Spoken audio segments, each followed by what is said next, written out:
Sebelumnya, izinkan saya memperkenalkan diri saya terlebih dahulu. Perkenalkan, nama saya Maria Bernadette Saya Norman dengan NIM A122022069930.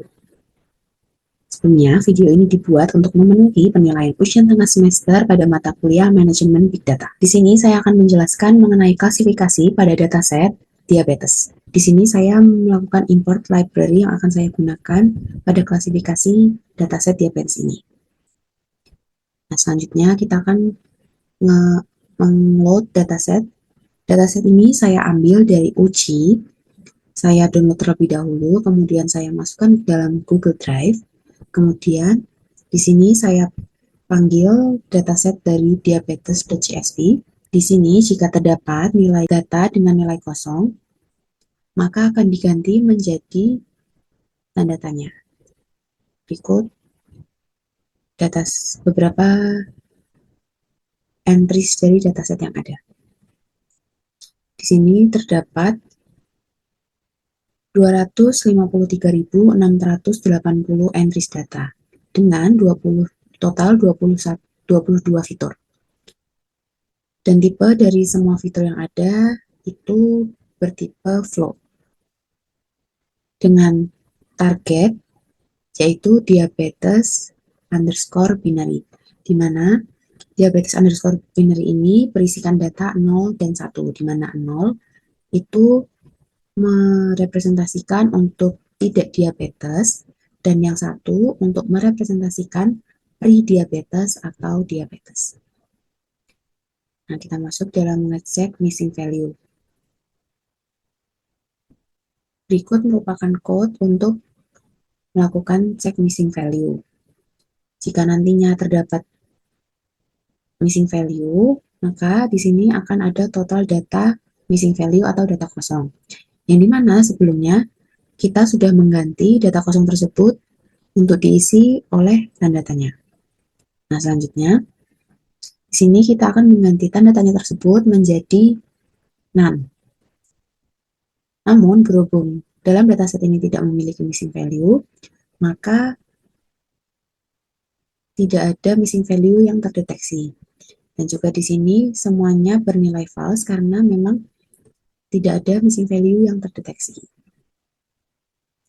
Selanjutnya kita akan cek dan drop data duplikasi. Yang pertama kita cek dulu dari data duplikasi. Nah, di sini terindikasi bahwa terdapat 24.206 data yang duplikasi. Sehingga selanjutnya kita akan melakukan drop data duplikat. Nah, di sini dilakukan drop duplikat, di mana jumlah baris duplikasi ada 24.206 data. Yang kemudian dilakukan drop, sehingga jumlah baris data setelah menghapus duplikat ada 229.474 data. Nah, berikut merupakan info data dari yang sudah dilakukan duplikat. Selanjutnya kita masuk ke bagian terdapat distribusi target fitur, di mana dari target diabetes_binary ini untuk yang 0 atau tidak diabetes ini terdapat 194.377 dan yang bernilai 1 atau prediabetes dan diabetes ada 35.097 data. Selanjutnya, di sini kita akan melihat fitur yang bernilai konstan dan jika ada kita akan melakukan drop pada fitur yang bernilai konstan tersebut. Namun setelah kita melakukan cek fitur yang bernilai konstan, di sini tidak ada fitur yang terindikasi bernilai konstan sehingga kita tidak akan melakukan drop fitur sama sekali. Selanjutnya, kita akan visualisasi 17 fitur dari total 22 fitur yang ada. Di sini saya memilih 17 fitur itu antara lain ada high BP, high call check, BMI, smoker, stroke, heart disease tag, PC activity, fruits, veggies, high alcohol consume, gain health, men health, physical health, default, sex, dan age. Nah, kita masuk ke bagian visualisasinya. Ini ada high BP, high cholesterol, di mana 0 ini direpresentasikan sebagai tidak tinggi kolesterol, di mana pada data ini banyak pasien yang tidak memiliki tinggi kolesterol dibandingkan yang memiliki tinggi kolesterol. Selanjutnya, di sini ada COSEC, di mana ini adalah data dari pasien yang tidak melakukan cek kolesterol dalam 5 tahun terakhir. Di mana satu ini merupakan pasien yang melakukan cek kolesterol pada 5 tahun terakhir.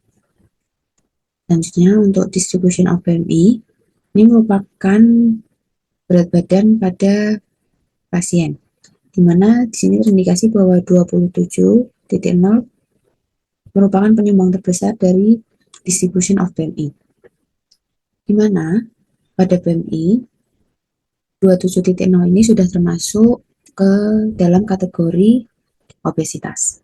Dan di sini kita dapat melihat bahwa kebanyakan dari pasien yang mengidap diabetes ini termasuk ke dalam orang yang obesitas. Nah, untuk gendernya sendiri, lebih banyak 0 direpresentasikan sebagai female atau perempuan, dan 1 direpresentasikan sebagai male atau laki-laki. Dapat dilihat bahwa kebanyakan pada dataset ini adalah perempuan. Selanjutnya untuk range dari umur pasien pada dataset ini paling banyak ada di 9.0, di mana 9.0 ini adalah range dari umur 60 tahun sampai 64 tahun. Dan dapat dilihat juga bahwa distribution of age banyak yang memiliki nilai tinggi pada range yang juga tinggi, di mana range tinggi, semakin tinggi range tersebut, semakin banyak umur dari pasien tersebut. Kemudian masuk pada cek fitur bertipe kategorikal. Nah, di sini saya membagi menjadi numeric data dan non-numeric data, di mana numeric data itu yang memiliki tipe data float integer, sedangkan non-numeric data yang memiliki tipe data objek. Nah, kebetulan pada dataset diabetes ini tidak terdapat fitur dengan bertipe kategorikal. Semua fitur yang ada pada dataset ini bertipe float.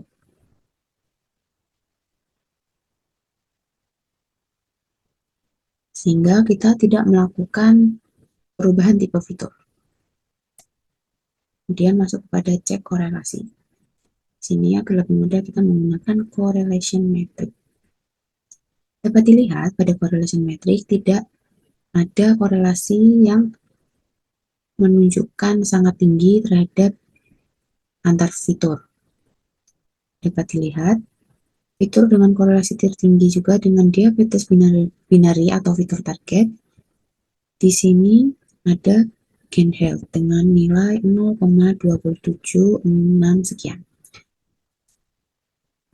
Dan ya fitur-fitur lainnya juga tidak terlalu tinggi. Jadi di sini tidak ada fitur yang melebihi dari nilai 0,8, sehingga saya tidak melakukan penghapusan fitur berkorelasi tinggi. Selanjutnya kita masuk pada membangun model. Di sini kita membagi data menjadi train dan test 90:10. Karena pada bagian target tadi dapat dilihat bahwa data ini termasuk ke dalam data yang imbalance, di mana pada target 0 tadi data lebih banyak dibandingkan dengan yang bernilai 1, dan jumlahnya juga tidak begitu seimbang, maka dikategorikan ke dalam data yang imbalance. Nah, di sini pada training set terdapat 206.526 sampel, dan testing set di 22.948 sampel. Selanjutnya masuk pada model decision tree. Nah, pada model ini saya langsung menggunakan code untuk mencari base parameter dari model decision tree. Di sini menggunakan grid search cross validation dengan parameter max depth dari range nonce hingga 15. Kemudian ada minimum sample split dari range 2 sampai 10. Kemudian ada min sample length dari range 1 sampai 4 dan kriterianya ada Gini dan entropi. Sini menggunakan model decision tree classifier dengan perform grid search with cross validation sebagai berikut. Dan setelah di-run, ditemukan base parameter ada di bagian criterion-nya dengan gini, max depth di 5, min sample length ada di 1, dan min sample split ada di 2. Kemudian masuk ke bagian evaluation, kita memasukkan base parameter tadi pada bagian tes data. Dan setelah dilakukan evaluation, mendapatkan akurasi sebesar 0,8522 atau 85%,22 dengan confusion matrix sebagai berikut. Nah, pada confusion matrix ini menunjukkan bahwa model memprediksi sebanyak 19.217 sampel diprediksi benar sebagai 0 atau tidak diabetes. Dan sebanyak 221 sampel terprediksi salah sebagai 1 atau pre-diabetes dan diabetes. Selanjutnya, pada baris kedua dengan actual 1 atau sebagai pre-diabetes dan diabetes, menunjukkan bahwa model memprediksi sebanyak 340 sampel benar sebagai 1 atau terprediksi pre-diabetes dan diabetes. Dan sebanyak 3.170 sampel terprediksi salah sebagai 0 atau tidak diabetes. Nah, kemudian kita masuk pada visualisasi dari decision tree. Sini dapat dilihat decision tree yang terbentuk, di mana yang paling tinggi ada high PP jika kurang dari sama dengan 0,5 dan true akan mengarah ke gain health kurang dari 2.5 akan membuat dua cabang baru. Sedangkan jika high PP-nya lebih dari 0,5 atau bernilai salah akan menuju ke gain health kurang dari sama dengan 3.5. Di sini ada dua cabang lagi. Kurang lebih model dari decision tree seperti ini. Selanjutnya masuk kepada fitur important atau fitur terpenting dari dataset yang sudah kita uji. Dan di paling atas ada high PP disusul dengan gain health, kemudian BMI, dan seterusnya. Nah, kita sekarang melakukan checking dengan data training. Jadi kita cek data testing dengan data training. Yang kemudian dihasilkan pada akurasi data training, kemudian precision pada training set, recall pada training set, atau dengan kata lain pada training set memiliki akurasi, precision, dan recall dengan nilai yang sama, yaitu 0,8515 sekian. Sedangkan pada testing set, akurasi, precision, dan recall bernilai 0,8522 sekian.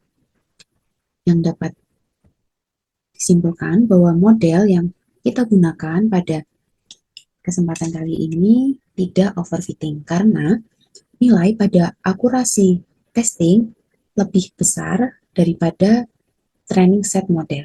Walaupun dari nilai akurasi testing set tidak begitu jauh dengan akurasi di training set. Namun, tetap di testing set sedikit lebih tinggi dibandingkan pada training set.